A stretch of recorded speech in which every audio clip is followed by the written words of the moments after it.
6:33 now, and there's going to be extra security at some Newington schools today after a decision about how two schools would or would not be celebrating Halloween. That decision made national headlines, but it also created a lot of confusion. News 8's Brian Spiros is live this morning in Newington to clear up that confusion. And item number one is that Halloween is not canceled, Brian.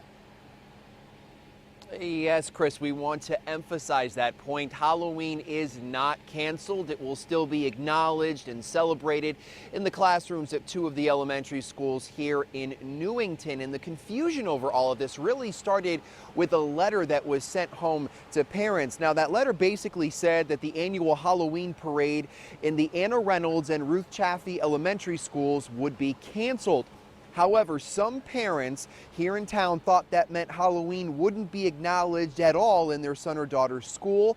Some looked at this as an attack on tradition, as they called it.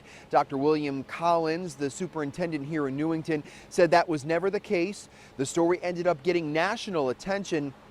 In fact, school officials even received death threats, harassing phone calls and nasty emails as a result of it all. Regardless of the outcry, school officials stood by their decision to cancel the parade. There are a lot of reasons why the costume parade at two of our four elementary schools is not being held this year. And those include kids who don't celebrate the holiday at all, kids who don't have costumes, kids who get upset, kids who get frightened.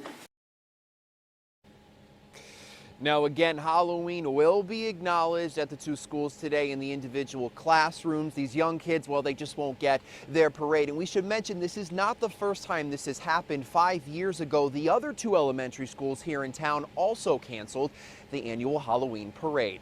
That is the very latest. We are reporting live this morning from Newington. Brian Spiros, News 8.